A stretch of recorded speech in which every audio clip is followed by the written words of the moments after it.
ভগবতে বাসুদেবায় নমঃ। নমস্কার, চলে এসেছি ভগবত ভক্তি মার্গের আরও একটি নতুন অধ্যায়ের আলোচনা নিয়ে। আজকের আলোচ্য বিষয়বস্তুটি হল শ্রীমদ্ ভাগবত মহাপুরাণের অষ্টম স্কন্ধের পঞ্চম অধ্যায়, দেবতাদের ব্রহ্মার নিকট গমন ও ব্রহ্মা কর্তৃক ভগবানের স্তব। শ্রী শুকদেব বললেন, হে রাজন, ভগবানের এই গজেন্দ্র মোক্ষম রূপ পবিত্র লীলা সমস্ত পাপ বিনাশকারী। আমি তোমায় সে কথা শোনালাম। এখন রৈবত মন্বন্তরের কথা শোনো। চতুর্থ মনু তামসের সহোদর, পঞ্চম মনু রৈবতের অর্জুন, বলি, বিন্দ প্রমুখ পুত্র ছিল।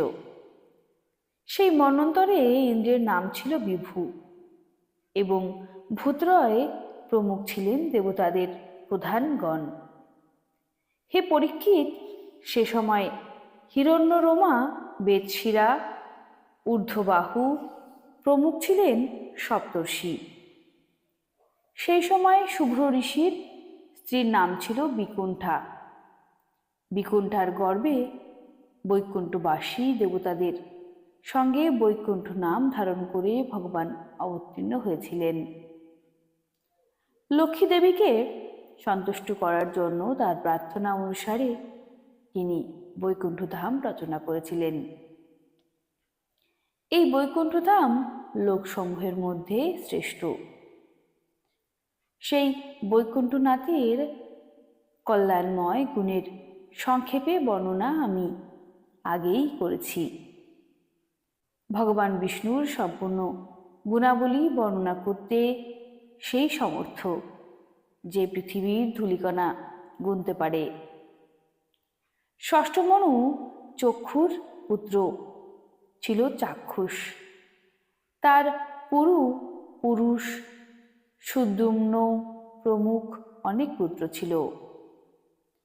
এই মন্বন্তরে ইন্দ্রের নাম ছিল মন্ত্রদ্যুম এবং আপ্য প্রমুখ প্রধান দেবতাগণ আবির্ভূত হয়েছিলেন। এই মন্বন্তরে সপ্তর্ষি ছিলেন হবিষ্যমান ও বীরক প্রমুখ ঋষিগণ। জগৎপতি ভগবান বিষ্ণু সেই মন্বন্তরের বৈরাজের স্ত্রী সম্ভূতির গর্ভে অজিত নামে অংশাবতার হয়ে জন্মগ্রহণ করেন। তিনি সমুদ্র মন্থন করে দেবতাদের অমৃত পান করিয়েছিলেন এবং কচ্ছপ রূপ ধারণ করে মন্থন দণ্ডরূপী মন্দর পর্বতকে স্বীয় পৃষ্ঠে ধারণ করেছিলেন।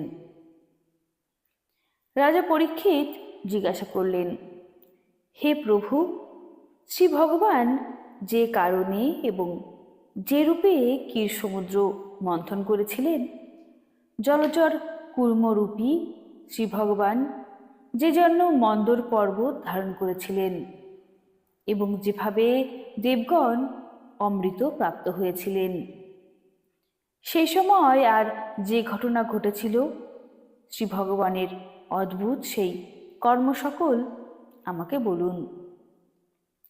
আপনি ভগবৎ বৎসল শ্রী ভগবানের মহিমা যত আমাকে শোনাচ্ছেন, ততই আমার শোনার আগ্রহ বেড়ে যাচ্ছে। তৃপ্ত হওয়ার কোনো লক্ষণই নেই, কারণ বহুকাল ধরে সংসারের জ্বালায় আমি জ্বলছি। শ্রী সুত বললেন, হে ব্রাহ্মণগণ, শ্রী ব্যাসপুত্র ভগবান শুকদেব পরীক্ষিতের এই প্রশ্নকে অভিনন্দন করে শ্রী ভগবানের বীর্যগাথা বলতে আরম্ভ করলেন। শ্রী শুকদেব বললেন, হে রাজন, যে সময়ের কথা বলছি সেই সময় অসুরেরা নিজেদের তীক্ষ্ণ অস্ত্রশস্ত্র দিয়ে দেবতাদের যুদ্ধে পরাজিত করেছিল। সেই যুদ্ধে অনেকেরই প্রাণ গিয়েছিল। যারা রণভূমিতে পতিত হয়ে আর উঠতে পারেননি, দুর্বাসার শাপে ত্রিলোকী সহ ইন্দ্র শ্রীভস্ম হয়েছিলেন।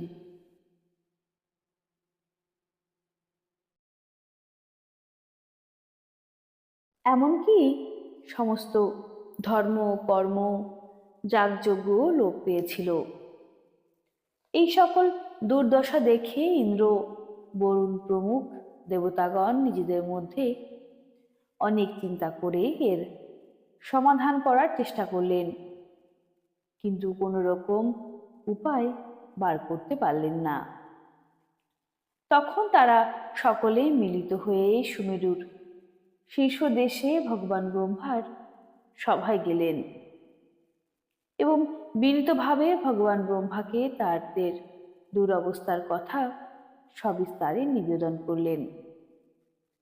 ব্রহ্মা দেখলেন ইন্দ্র, বায়ু প্রমুখ দেবতাগণ শ্রীহীন ও শক্তিহীন হয়ে পড়েছেন। লোকেদের অবস্থা সংকটাপন্ন এবং অপরদিকে ভয়ঙ্কর অসুরেরা ঠিক এর বিপরীত, অর্থাৎ হৃষ্টচিত্ত ও ক্রমশ শক্তিশালী হচ্ছে। ব্রহ্মা সমাহিত চিত্ত হয়ে পরম পুরুষ ভগবানকে স্মরণ করলেন, কিন্তু কিছুক্ষণ অপেক্ষা করার পর উৎফুল্ল হয়ে দেবতাদের সম্বোধন করে বললেন, হে দেবতাগণ, আমি শঙ্কর, তোমরা এবং অসুর, দৈত্য, মনুষ্য, পশু, পক্ষী, বৃক্ষ, জরায়ুজ, অণ্ডজ, স্বেদজ ও উদ্ভিজ্জ প্রভৃতি সকলে যার বিশাল রূপের সামান্যতম অংশে সৃষ্টি হয়েছি, আমরা সেই অবিনশ্বর প্রভুর শরণাপন্ন হব। যদিও তার দৃষ্টিতে কেউ বদের যোগ্য বা রক্ষার পাত্র নয়, কিংবা কেউ অবজ্ঞা বা আদরের পাত্রও নয়, তথাপি তিনি সৃষ্টি, স্থিতি ও সংহারের জন্য প্রয়োজন মতো সত্য, রজ ও তমগুণ ধারণ করে থাকেন। তিনি প্রাণীদের মঙ্গলের জন্য এখন সত্যগুণ ধারণ করেছেন। অতএব জগতের পালন ও রক্ষার জন্য এখন উপযুক্ত সময়। সুতরাং আমরা সবাই এই জগৎগুরুর শরণাপন্ন হই। তিনি দেবতাদের এবং দেবতারা তার প্রিয়, আমরা তার আপনজন। তিনি নিশ্চয়ই আমাদের কল্যাণ করবেন। শ্রী শুকদেব বললেন, হে শত্রু বিমর্দক রাজন, ব্রহ্মা দেবতাদের এই কথা বলে তাদের সঙ্গে নিয়ে ভগবান অজিতের নিকট বৈকুণ্ঠে গেলেন। সেই বৈকুণ্ঠ তমময়ী প্রকৃতির পরপারে অবস্থিত। সকলেই ভগবানের বৈকুণ্ঠ ধাম ও তার স্বরূপ সম্বন্ধে পূর্বেই অনেক কথা শুনেছিলেন, কিন্তু সেখানে গিয়ে কিছুই দেখতে পেলেন না।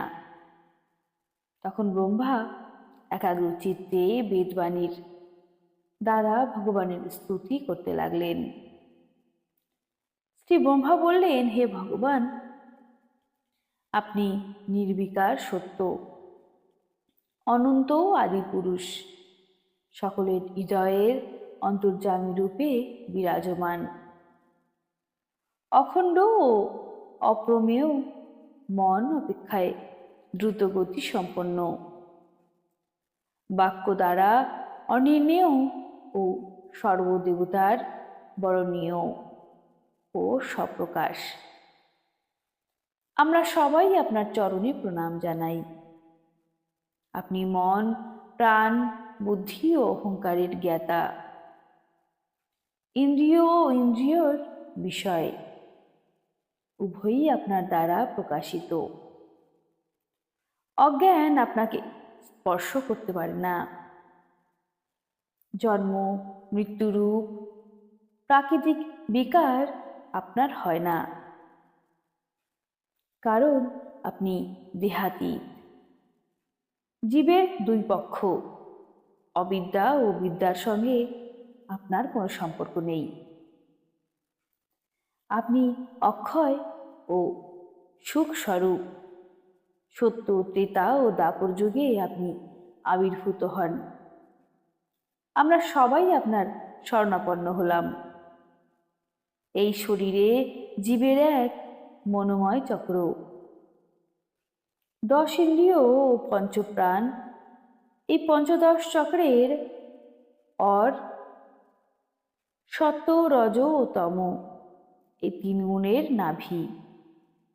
ক্ষিতি, জল, তেজ, বায়ু, আকাশ, মন, বুদ্ধি ও অহংকার, এই 8টি উক্ত চক্রের নেমি। মায়া একে সঞ্চালিত করে, আর এটি বিদ্যুতের থেকেও শীঘ্র গতিসম্পন্ন। এই চক্রের অক্ষদণ্ড স্বয়ং পরমাত্মা, তিনি একমাত্র সত্য। আমরা তার শরণাপন্ন হলাম। যিনি একমাত্র জ্ঞানস্বরূপ, প্রকৃতির অতীত, অদৃশ্য এবং জীবের মধ্যে অধিষ্ঠাত্রী রূপে অবস্থান করেন, অথচ অব্যক্ত এবং দেশকাল দ্বারা যাকে নিরূপণ করা যায় না। ধীর ব্যক্তিগণ ভক্তিযোগে তার দ্বারাই আরাধনা করেন। যে মায়ায় মোহিত হয়ে জীব নিজের লক্ষ্য এবং স্বরূপকে ভুলে যায়, যে মায়াকে কেউ অতিক্রম করতে পারে না, কিন্তু সেই সর্বশক্তিমান ভগবান, সেই স্বীয় মায়া তথা তার গুণসমূহকে বশীভূত করে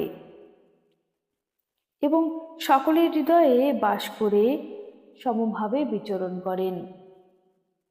মানুষ পুরুষার্থ দ্বারা তাকে লাভ করতে পারে না, একমাত্র তার কৃপাতেই তাকে লাভ করা যায়। আমরা তার চরণে প্রণাম করি। যদিও আমরা দেবতারা ও ঋষিগণ তার প্রিয় সপ্তময় শরীর থেকেই উৎপন্ন হয়েছি, তবু বাহির ও অন্তরের একর রস রূপে প্রকট তার স্বরূপকে জানতে পারি না।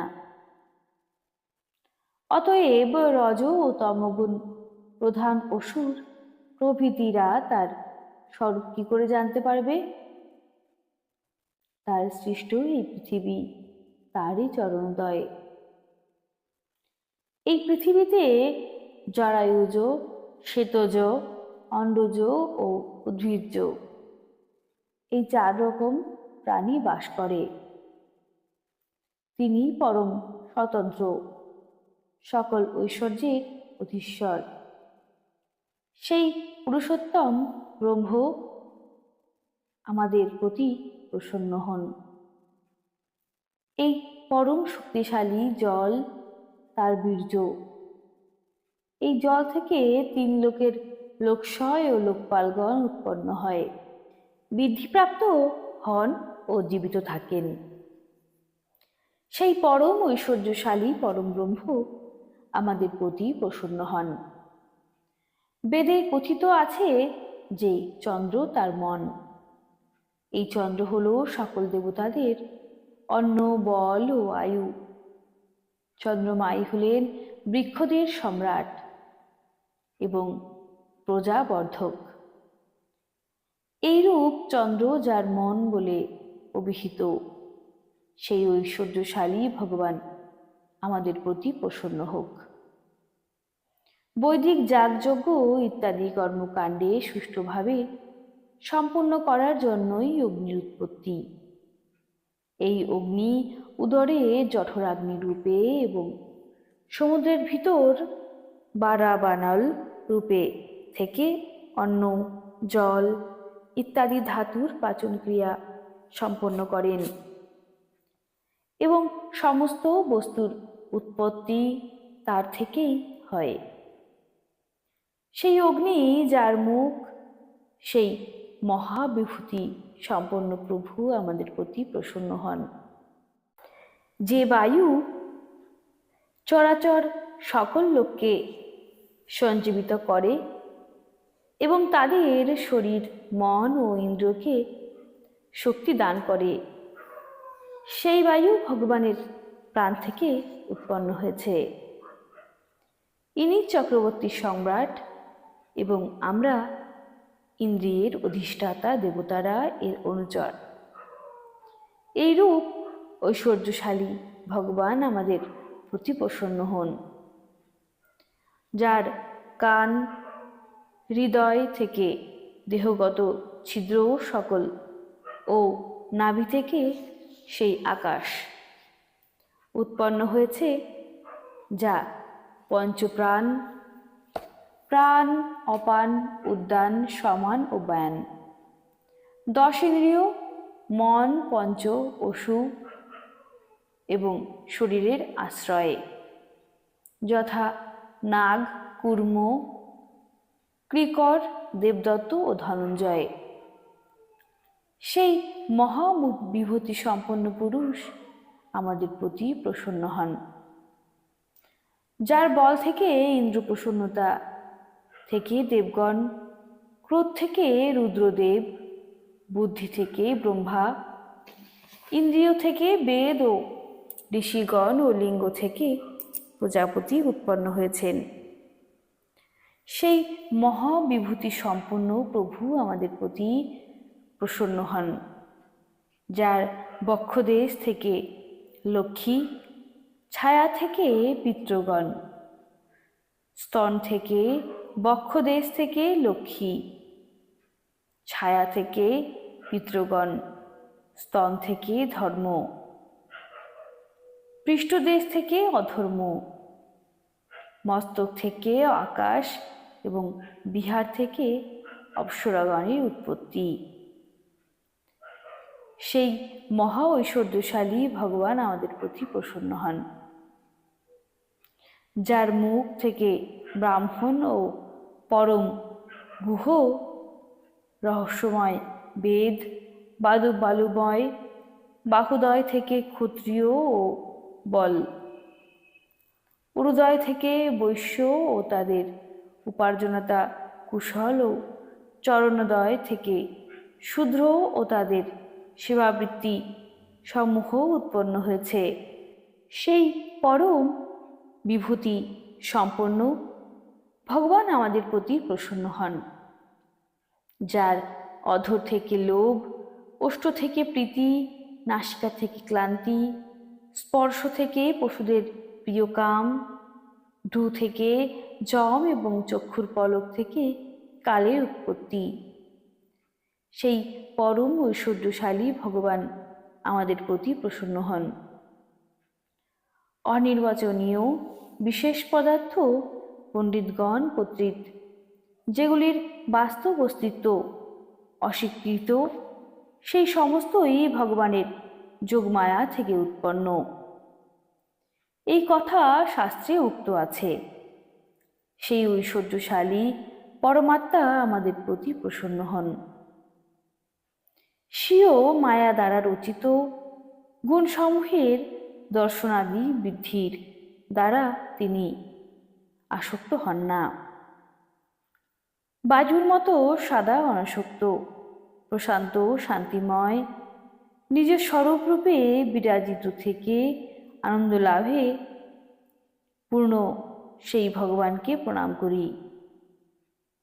হে প্রভু, আমরা আপনার শরণাগত, কৃপা করে আপনার সম্পিত মুখকমল আমাদের চক্ষুরিন্দ্রিয়ের গোচরীভূত করুন, এই আমার প্রার্থনা। আপনি কখনো কখনো নিজের ইচ্ছায় অনেক রূপ ধারণ করেন এবং যে সমস্ত কর্মর পক্ষে অত্যন্ত কঠিন সে সমস্ত কর্ম আপনি অনায়াসে সম্পন্ন করেন। আপনি সর্বশক্তিমান, আপনার পক্ষে এ সমস্ত কাজ অসম্ভব না। তারা ক্লেশকর ও শ্রমসাধ্য কর্মের সাধনেই ফল পায়। অধিকাংশ ক্ষেত্রেই তাদের হতাশ হয়, কিন্তু যে কর্ম বা কর্মফল আপনার উদ্দেশ্য, তা করার সময়ই আনন্দদায়ক এবং সেটি ফলস্বরূপ। ঈশ্বরার্পিত সামান্য কর্ম কখনো বিফলে যায় না, কারণ ভগবান জীবের পরম হিতৈষী প্রিয়তম আত্মা। যেমন তরুর মূলে জল সেচন করলে তার ডালপালা পাতা সবকিছুতেই জল সেচন হয়, তেমনি বিষ্ণুর আরাধনা করলে সমস্ত প্রাণীরও নিজ আত্মা আরাধনা করা হয়, যিনি তিন কাল এবং কালাতীত রূপেও একর রস ভাবে স্থিত, যার লীলা রহস্য তর্কাতীত, যিনি গুণাতীত হয়েও সমস্ত গুণের কর্তা এবং বর্তমানে যিনি সত্যগুণের স্থিত রয়েছেন, সেই রূপে আপনাকে নমস্কার করি। শ্রী মহর্ষি বেদব্যাস প্রণীত পারমহংসী সংহিতা শ্রীমদ্ ভাগবত মহাপুরাণের অষ্টম স্কন্ধের অমৃতস্থনে পঞ্চম অধ্যায় এখানে সমাপ্ত হলো।